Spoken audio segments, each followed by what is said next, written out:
general la gente no sabe lo que es el amor. Algunos piensan que es una emoción indescriptible, un inmenso océano de sentimientos, pero no es genuino amor. El amor, escúchame bien, el amor no es un sentimiento. Puede contener o resultar en sentimientos, pero primordialmente no es un sentimiento o una emoción. Y le voy a decir por qué. La Biblia nos ordena, escuchó, nos ordena amar. Y usted no puede ordenar a un sentimiento, piénselo. Así que la clase de amor de la cual estoy hablando no es un sentimiento, ni una emoción, ni una incontrolable pasión. No sé de dónde la gente ha sacado la idea de que el amor es algo que nos sucede, que somos víctimas del amor, que nos enamoramos y ese enamoramiento simplemente sucede como por generación espontánea. La Biblia dice, maridos, amad a vuestras mujeres. Por favor, note que esto no es una sugerencia, es una orden, porque el amor verdadero tiene que ser una decisión y una conducta. Usted puede escoger el amar, y cuando así lo hace, el amor no es primordialmente un sentimiento, sino algo que usted hace. La razón por la cual estamos tan confundidos en este mundo y en este asunto es que usamos una sola palabra para el amor. Los griegos eran más exactos y tenían varias palabras para hablar del amor. Por ejemplo, la palabra eros, raíz de palabras como erotismo o erótico, dan a entender la clase de amor que un hombre puede sentir por una mujer y viceversa. Y esto está bien. De hecho, es maravilloso. Pero no es de eros de lo que estoy hablando. Aunque debemos amar a todos, no amamos a todos en forma erótica. Y ni siquiera tengo que elaborar en este punto. Otra palabra griega para amor es fileo, que abarca lo que es el amor fraternal, la amistad, el compañerismo, la camaradería. En varios países del mundo hay ciudades que se llaman Filadelfia, o sea, amor fraternal. Y eso es muy positivo. Pero quiero centralizar mi mensaje en la palabra ágape, que tiene que ver con el amor divino, cómo tenerlo, cómo darlo, cómo recibirlo. Si usted quiere exhibir un diamante, lo pondrá sobre un terciopelo negro. Entonces podrá apreciar ese diamante en toda su exquisita belleza y perfección. ¿Sabe qué eso hace Dios con el amor ágape? Lo pone sobre el terciopelo negro de las obras de la carne. Veamos Gálatas 5. Empezando en el verso 19, y manifiestas son las obras de la carne, que son adulterio, fornicación, inmundicia, lascivia, idolatría, hechicerías, enemistades, celos, iras, contiendas, disensiones, herejía, envidias, homicidios, borracheras, orgías y cosas semejantes a estas. Note que todas estas cosas que el apóstol menciona son totalmente opuestas al amor. Y Pablo continúa diciendo, los que practican tales cosas no heredarán el reino de Dios. Ahora, si usted puede relacionar su nombre con esta lista, si ese es su estilo de vida, si eso es algo que usted practica voluntariamente, a menos que usted se arrepienta y busque el perdón de Dios, su camino tiene un destino final, el infierno. La palabra de Dios es completamente clara y tajante al respecto. Los que practican tales cosas no heredarán el reino de Dios. Y eso es lo que Dios dice. Esto no significa que usted como creyente no tropezará ni caerá. Pero aquí se habla de un estilo de vida, de algo que se hace voluntaria y frecuentemente. Y si usted no practica un estilo de vida cristiano, eso quiere decir que usted no es salvo. Veamos ahora los versos 22 y 23. Mas el fruto del Espíritu es amor, gozo, paz, paciencia, benignidad, bondad, fe, mansedumbre, templanza. Contra tales cosas no hay ley. Nunca habrá una ley que diga que no puede amar, que no debe ser bondadoso o que le prohíba ser humilde, ¿verdad? Pero sí hay leyes contra las obras de la carne, pero no hay leyes contra el fruto del Espíritu. Hay 9 cualidades en el fruto del Espíritu y vamos a estudiarlas tanto como nos sea posible. Pero no solo que vamos a ver el fruto del Espíritu, sino que nos vamos a examinar a nosotros mismos para saber si somos en realidad cristianos espirituales y maduros. Vivimos en una generación que habla mucho acerca de los dones del Espíritu, profecía, hablar en lenguas, sanidades. Parece que cada persona está diciendo, Este es mi don espiritual. ¿Cuál es el tuyo? Dios nos ha dado a cada uno de nosotros un don espiritual y necesitamos descubrir cuál es ese don y desarrollarlo y ponerlo en práctica. Pero escucha atentamente lo que voy a decir. Ningún don espiritual es señal o marca de madurez espiritual. La iglesia de Corinto fue una iglesia completamente carnal, a pesar de la práctica de dones espirituales. Si yo quiero saber cuán madura es espiritualmente una persona, jamás examino sus dones, examino sus frutos, porque la marca de la madurez espiritual no está en el don, sino en el fruto. Al describir ágape, el amor divino, debemos notar varias cosas. Primero, el amor tiene que ver con decisión y conducta. Segundo, la descripción de este amor. Tercero, el desarrollo de este amor. Y cuarto, el deseo por este fruto. ¿Qué cualidades tiene el amor ágape? ¿Cómo podemos describirlo? Y como nosotros no podemos describirlo, Dios utilizó al apóstol Pablo para que describa el amor ágape en 1 Corintios 13. El amor ágape tiene 10 cualidades distintivas, de acuerdo a 1 Corintios 13. Si en su corazón y en su vida usted tiene estas 10 cualidades, entonces usted es un cristiano espiritualmente maduro. Primero, el amor ágape es sufrido. 1 Corintios 13:4, el amor es sufrido. El verdadero amor nos capacita para ser pacientes. Si usted es una persona impaciente, si dice, amé a tal persona hasta donde pude, pero ya no merece mi amor y por eso he renunciado a seguirla amando. Mi amigo, cuando usted deja de amar, ese momento es cuando usted menos se parece a Jesucristo. La Biblia dice que Jesús, habiendo amado a los suyos, los amó hasta el fin. El verdadero amor es sufrido, paciente, perdona 70 veces 7, pero no se contenta con perdonar 490 veces, sino que sigue perdonando y perdonando y perdonando. ¿Por qué? Porque el amor es sufrido. Segundo, el amor ágape es benigno. ¿Y ahora qué es benignidad? Es servirnos los unos a los otros. No es servirnos los unos de los otros. Si nos amáramos, ¿qué haríamos los unos por los otros? Permítame ilustrar esto en primera persona. Si usted me ama, ¿qué es lo que me daría? No me daría lo que yo merezco, sino lo que yo necesito. Veamos Lucas 6, los versos 27 y 28. Pero a vosotros los que oís os digo, amad a vuestros enemigos, haced bien a los que os aborrecen, bendecid a los que os maldicen y orad por los que os calumnian. ¿Qué debemos hacer por nuestros enemigos? Amarles, ayudarles, ser bondadosos con ellos, orar por ellos. Y algunos de ustedes estarán pensando, pastor, yo no puedo hacer eso ni siquiera por mis amigos, menos lo voy a hacer por mis enemigos. Permítame hacer una pregunta. ¿Alguna vez lo ha tratado siquiera? Si alguien le ha hecho daño, ¿ha tratado usted de hacerle un bien? En otras palabras, ¿es usted para esa persona una bendición? Porque eso, mi amigo, es el amor ágape. Tercero, el amor ágape es sincero. El verso 4 dice, el amor no tiene envidia. Si usted es una persona envidiosa, celosa, es porque no ama a la persona que envidia o que cela. Si usted me envidia o yo le envidio, es porque ambos queremos las cosas que el otro tiene. Si yo quiero algo que es suyo, no me regocijaré de que usted lo tenga.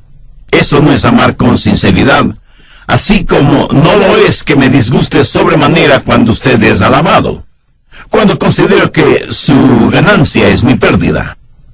¿De qué amor sincero podría estar hablando? El amor verdaderamente sincero se regocija cuando los demás son bendecidos y prosperados. Cuarto, el amor ágape no es jactancioso, más bien le capacita para que sea humilde, para que no sea vanidoso ni prepotente, ni mire a los demás por encima del hombro. La Biblia dice que no debemos considerarnos más que los demás. Busque Proverbios 21:4. Altivez de ojos y orgullo de corazón y pensamientos de impíos son pecado. El orgullo y el genuino amor no pueden habitar en nuestro corazón al mismo tiempo. No podemos ser vanidosos y bondadosos a la misma vez. Una persona llena de egoísmo y orgullo jamás puede ser una persona llena del amor ágape. Sabe que las personas orgullosas son además argumentativas. La Biblia dice que solo por el orgullo viene la contención. ¿Sabe cuál es el problema en los hogares cuando hay argumentos y contenciones? Que se están enfrentando nuestros egoísmos y nuestros orgullos, y ninguno quiere perder. Quinto, el amor ágape es considerado. Verso 5. No hace nada indebido. ¿Sabe lo que eso significa? Significa que el verdadero amor es cortés, gentil. Cuando una persona hace lo indebido, es una persona tosca, ruda. Y todos conocemos a personas así, ¿no es cierto? Empujan para pasar, nunca piden permiso ni disculpas, se meten a la fuerza, desconocen las palabras por favor y muchas gracias. Lo triste y lamentable es que hay muchos cristianos que son así. ¿Qué es la cortesía? Pues no es nada más que la demostración del amor en las cosas pequeñas o aparentemente insignificantes. ¿Y quién no tiene amor en las cosas pequeñas? ¿Cómo podría tenerlo en las cosas grandes? Cuando usted encuentra a una persona ruda, tosca, tenga la seguridad de que ha encontrado a una persona que no conoce el amor. Una persona que no puede ser el reflejo del Señor Jesucristo, quien fue humilde y gentil, y siempre pensó primero en los demás. Sexto, el amor ágape es un amor que se niega a sí mismo. Mire lo que dice el verso 5.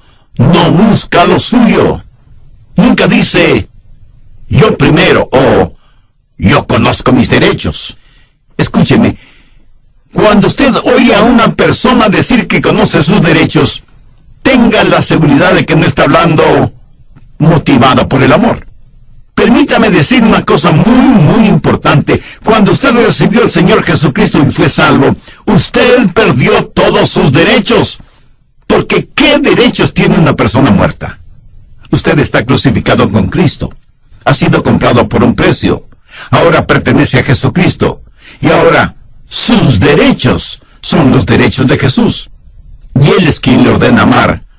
Usted ya no puede buscar lo suyo. Debe procurar el honor y la gloria para Jesús y el bienestar de los demás. Ese es el genuino amor que no busca lo suyo. Un muy consagrado siervo de Dios alguna vez dijo, cuando usted enseña a alguien sus derechos, tendrá una revolución. Cuando usted enseña a la gente sus responsabilidades, tendrá un avivamiento. Muy bien dicho, ¿no le parece? Cuando dejemos de pensar en nuestros derechos y comencemos a pensar en nuestras responsabilidades, cuando dejemos de buscar solo lo nuestro y comencemos a ser de bendición para los otros, le aseguro que las cosas cambiarán en el mundo. Séptimo, el amor ágape es un amor sereno. Dice la Biblia que el amor no se irrita. ¿Conoce usted a personas que son como fósforo y que se encienden con el menor roce? Con la más insignificante provocación explosionan, afectando a todos y a todo a su alrededor. Y luego dicen, no quise hacerlo, lo siento. Lo bueno es que se me pasa pronto. Eso podrá ser cierto, pero hay cadáveres a su alrededor. Un huracán o un terremoto es solo cuestión de segundos, y sin embargo, mire toda la devastación que dejan. Uno no pierde el temperamento así porque sí. Si usted explota de esa manera es porque en su interior, en su corazón, no existe el amor de Dios. Si quiere saber con qué está lleno, vea qué es lo que sale de usted cuando es provocado. Una de las manchas en la vida de muchos cristianos es precisamente un temperamento irascible. El verdadero amor es sereno. No se lo puede provocar con facilidad, y cuando es provocado, sabe responder con mansedumbre y con humildad. Octavo, el amor ágape es un amor sacrificial. ¿Qué quiere decir un amor sacrificial? Note las tres palabras finales del verso 5. No guarda rencor. O sea, no va acumulando las faltas de otros. El amor ágape tiene la capacidad de perdonar y olvidar. Pero eso, mi amigo, eso cuesta. En algún programa anterior dije que no puede haber perdón sin que alguien pague el precio. Por ejemplo, si usted me debe $100 y yo le perdono esa deuda, el perdonarle me costó $100. ¿Lo entiende? Muchos de nosotros somos magníficos amanuenses y mantenemos una detallada lista de lo malo que los otros nos han hecho. Y no solo somos amanuenses, sino también buenos contadores. Y en nuestro libro de contabilidad anotamos minuciosamente lo que los otros nos deben. Y no estoy hablando necesariamente de dinero. Tenemos necesidad de aprender a perdonar y olvidar, sabiendo que hay un precio que pagar y un dolor que experimentar. El precio y el dolor lo pagó y lo sintió Cristo en la cruz del Calvario. Es la máxima demostración del amor sacrificial. ¿Ha aceptado usted el amor sacrificial de Cristo? Recuerde que nadie puede dar lo que no tiene. Si usted no tiene amor en su corazón, no podrá dar amor a nadie. Dios le ama y quiere salvarle. Jesús murió en la cruz para pagar la deuda de sus pecados. Desde el programa anterior comenzamos a estudiar lo relacionado con el fruto del Espíritu, teniendo como base bíblica Gálatas 5, versos 22 y 23. Y hemos visto 8 de las 10 características de ese fruto. Primero, el amor es sufrido. Segundo, es benigno. Tercero, es sincero. Cuarto, no es jactancioso. Quinto, es considerado. Sexto, se niega a sí mismo. Séptimo, es sereno. Y octavo, es sacrificial. Espero que tenga su Biblia y cuaderno de notas a la mano para sacar el máximo provecho de este estudio bíblico. Bien, prosigamos. Noveno, el amor ágape es un amor justo. Verso 6 dice, no se goza de la injusticia. Eso quiere decir que cuando alguien peca o fracasa o hace algo equivocado, usted no se alegra por eso. Más bien debería llorar y orar por esa persona. ¿Sabe usted que el chisme es un pecado? ¿Por qué? Porque la persona chismosa se regocija en su iniquidad. Cuando escuchan algo negativo acerca de otra persona, casi no pueden esperar para contárselo a otras personas. Se parecen a la mujer que dijo, mi lema es, nunca digas algo acerca de otra persona, a menos que sea algo que valga la pena chismearlo.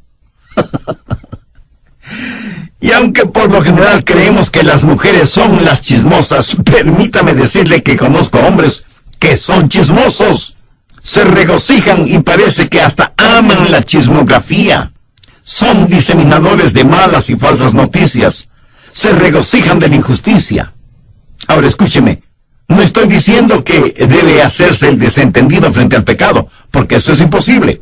El pecado tiene que ser enfrentado. Pero no se regocije de la injusticia.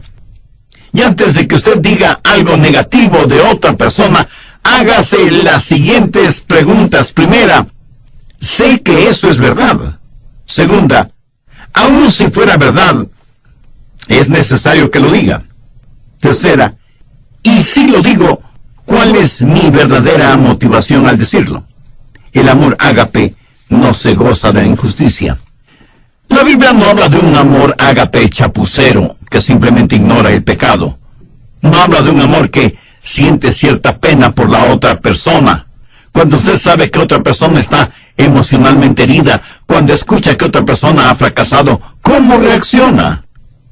Hace poco conocí a un hombre que al saber del pecado de uno de sus amigos, cayó de rodillas, puso su rostro en el suelo y lloró intensamente por su amigo que había caído en pecado. Eso es empatía, no solamente simpatía. Eso es el tener el corazón quebrantado por el pecado de otros. Décimo, el amor ágape es un amor sufriente. Verso 7. Todo lo sufre, todo lo cree, todo lo espera, todo lo soporta. Esto de ninguna manera significa que el amor ágape se lo cree todo. Más bien quiere decir que el verdadero amor lo puede enfrentar todo, que no hay límites para su fe. Pero cuando usted ama, hay una carga que debe llevar, y desde ese punto de vista es un amor sufriente. La gente quiere saber por qué los seres humanos sufren. Algunos porque han perdido su fe en Dios. Dicen, ¿por qué Dios permite que los humanos sufran? Si Él es un Dios que todo lo sabe y todo lo puede, ¿por qué no detiene o elimina el sufrimiento? Escúcheme, Él pudo haberlo hecho. ¿Sabe cómo? Pues no creando a los seres humanos, o creándolos sin libre albedrío. Pudo habernos hecho robots, como una máquina tecnológica. Pero hubiera significado no tener ningún compañerismo con nosotros. Porque, verá, cuando Dios nos creó, corrió un divino riesgo. Él sabía lo que nosotros le íbamos a costar. Exactamente lo que sucede con padres que procrean hijos. ¿O usted cree que esto de tener hijos es como comerse un pastelito de manzana?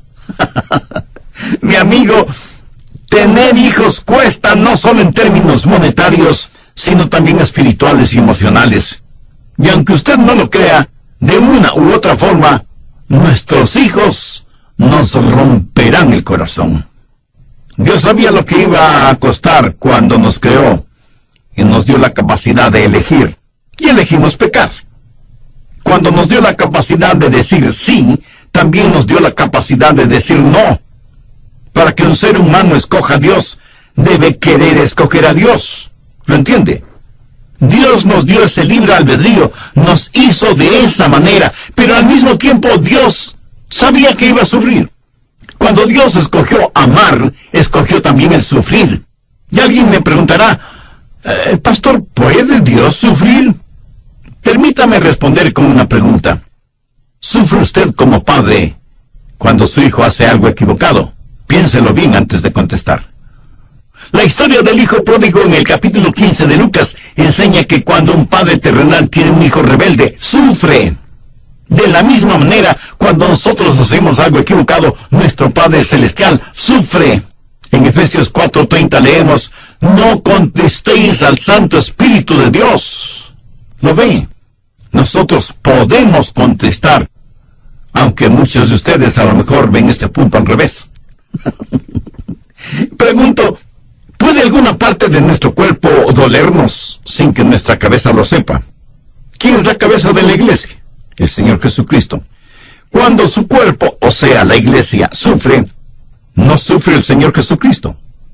Cuando Pablo se encontró con Jesús en el camino a Damasco, ¿qué le dijo Jesús? Saulo, Saulo, ¿por qué me persigues? La respuesta de Pablo, si el asunto no fuera tan serio, sería casi infantil. Le dijo que no le perseguía a él, a Jesús, sino a los cristianos. Escúcheme, cuando usted persigue al cuerpo, también persigue a la cabeza. Cuando el cuerpo sufre, la cabeza sufre, y Jesús fue perseguido. Cuando una novia es infiel, impura, y no le presta ninguna atención al novio, ¿cree usted que el novio sufrirá? Le puedo asegurar que sí. ¿Quién es la novia? La iglesia. ¿Quién es el novio? El Señor Jesús. Cuando la novia sufre, el novio sufre también. Y cuando el novio decide amar a la novia, también decide sufrir. Y algunos dirán, pero Dios es Dios. Él no tiene que sufrir. Ciertamente, Él no tiene que sufrir, pero Él escogió sufrir. ¿Por qué? Déjenme ilustrar este punto. Suponga que usted y su cónyuge van a tomar las vacaciones soñadas toda una vida. ¿Será su segunda luna de miel en una de las islas de Hawái? Suponga que alguien les ha provisto un precioso condominio en la isla, a la orilla de una fabulosa playa, pero asimismo suponga que no tienen suficiente dinero para hacer todo lo que quieren hacer. Pero ya están ahí, dispuestos a disfrutar a plenitud del sol, la playa, el mar, las palmeras, la música y la deliciosa comida. Suponga que más o menos a las 6 horas de estar en la isla, en el continente, uno de sus nietos es golpeado por un automóvil y las preguntas surgen de inmediato. Debemos llamar a los abuelos para avisarles. Debemos interrumpir sus tan anheladas vacaciones. Ahora, ¿cuántos abuelitos y abuelitas que me están escuchando dirían, prefiero no saber nada y que me dejen disfrutar de mis vacaciones? ¿Cuántos tendrían la actitud de, si algo malo sucede, sea lo que sea, no queremos saberlo? No queremos que nada arruine nuestras vacaciones. Le puedo asegurar que antes de viajar rumbo a Hawái, usted habrá dicho a sus hijos y demás familiares, si algo sucede, llámenos de inmediato. Si algo podemos hacer desde allá, lo haremos. Y si no, regresaremos en el próximo vuelo. Eso es lo que hace el amor sacrificial. Las necesidades de los otros están, o deben estar, por encima de nuestras satisfacciones personales. Porque cuando usted se preocupa de las necesidades de los demás, sentirá una satisfacción personal indescriptible. Tercero, el desarrollo de este amor. Busque Gálatas 5:19. Habla de las obras de la carne. Las obras de la carne son naturales. Las obras del Espíritu son sobrenaturales. Las obras de la carne es lo que hace el pecado en nosotros. El fruto del Espíritu es lo que Dios hace por medio de nosotros. Esta clase de amor no la podemos producir por nosotros mismos, pero es la clase de amor que debemos llevar. En Juan 15:5 leemos que Jesús dijo, yo soy la vid, vosotros los pámpanos, separados de mí nada podéis hacer. Note que Jesús no dice que nosotros produciremos esta clase de amor. Romanos 5:5 es un versículo muy interesante, porque el amor de Dios ha sido derramado en nuestros corazones por el Espíritu Santo que nos fue dado. ¿Lo ve? Aquí se está hablando de un amor sobrenatural, el amor que proviene de la vid, se esparce en los pámpanos y produce el fruto. ¿Lo entiende? Usted no produce el fruto, solamente lo lleva. Yo nací y fui criado en la Florida, tierra de frutos cítricos por excelencia. En casa teníamos árboles ornamentales de naranjas agrias. El fruto era imposible para el paladar, pero los árboles eran hermosos. Y se necesita mucha paciencia y mucho trabajo para lograr que al fin esos árboles de naranjas agrias produzcan naranjas dulces. Ahora suponga que usted tiene un árbol de naranjas agrias, pero quiere que dé naranjas dulces. ¿Qué puede hacer? Bueno, podría podar el árbol. ¿Piensa que eso es suficiente para tener naranjas dulces? No. Entonces se le ocurre una idea genial. Va a trasplantar el árbol, lo va a trasplantar de un lado del terreno al otro lado. Como aplicación diré que muchos trasplantan el árbol de sus vidas de una iglesia a otra iglesia, pero siguen siendo cristianos agrios. Y el cambiar de membresía es como cambiar un cadáver de una tumba a otra. Perdonen esta comparación, así un poco esquelética. Como el cambiar el árbol de naranjas agrias de un lugar a otro no produce naranjas dulces, ¿qué más puede hacer? Bueno, pues ponerle nueva tierra, con bastante abono orgánico, no químico, cuidar el nivel de humedad de la tierra, que no le falta agua ni fertilizantes, y por último, cambiarle de nombre. Ya no se llamará árbol de naranjas agrias, sino árbol de naranjas dulces. Y para ayudarle al árbol a que produzca naranjas dulces, usted amarra en sus ramas varias deliciosas y dulces naranjas, esperando que esas ricas naranjas motiven al árbol a dar naranjas dulces. Y muchos de ustedes me dirán con toda razón que nadie, por ignorante que sea en cuestión de árboles frutales, haría una tontería así. Mi amigo, no es asunto de trasplante, ni asunto de podar el árbol, ni de fertilizarlo, ni de cambiarle de nombre, ni de amarrar en sus ramas buenos frutos, que solo serán decorativos. Es la naturaleza del árbol la que debe ser cambiada. Cuando ese árbol se ha injertado en una mucho mejor. ¿Han notado que las frutas despiden una fragancia extraordinaria?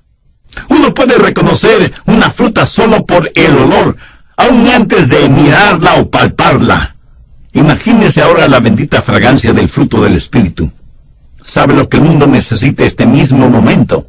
Algunos de inmediato me dirán, el mundo necesita paz, bienestar económico, buena salud, progreso científico, etcétera, etcétera. Y aunque todo eso es verdad, el mundo lo que más necesita, sin embargo, es la realidad del fruto del Espíritu. Esa es la única manera de amar y ser amado. Cuando usted permita que el Señor habite en su humanidad y demuestre su deidad a través suyo, no será un amor humano el que usted exhiba, sino que será un amor divino. No será su vida la que viva, sino la vida de Jesús en usted. Su vida tendrá la fragancia de nuestro Señor Jesucristo. Anote al margen Efesios 5:2. Andad en amor, como también Cristo nos amó y se entregó a sí mismo por nosotros, ofrenda y sacrificio a Dios en olor fragante. ¿De dónde sale todo ese fruto? De una semilla muy pequeña. ¿Cómo es que se esparce el cristianismo? Cuando entendamos que la semilla está en el fruto, cuando empecemos a vivir Gálatas 5:22 y 23, más el fruto del Espíritu es amor, gozo, paz, paciencia, benignidad, bondad, fe, mansedumbre, templanza, entonces empezaremos a reproducirnos. Permita que el Espíritu de Dios hable a su corazón ahora mismo. Usted puede ya ser salvo, pero ha caído, ha tropezado, y se ha vuelto tan carnal que ha dejado de llevar su fruto espiritual. En Lucas 6, versos 44 y 45 leemos, porque cada árbol se conoce por su fruto, pues no se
cosechan higos de los espinos, ni de las zarzas se vendimian uvas.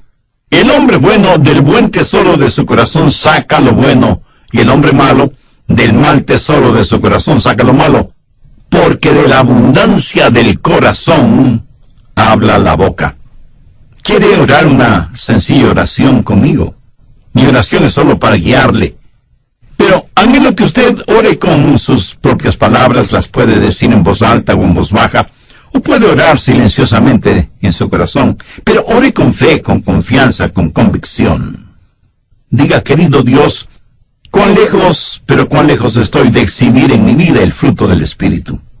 Tengo necesidad de injertarme en tu vid. Tengo necesidad de tu misericordia. Señor Jesús, por el amor que me tienes, tuviste que pagar con tu propia vida, en rescatar la mía. Para pagar la culpa de mis pecados fuiste a la cruz, para perdonarme, limpiarme y sanarme. Te invito a que vengas a morar en mi corazón. Deseo que seas mi Salvador y mi Señor y que me ayudes a ser un instrumento útil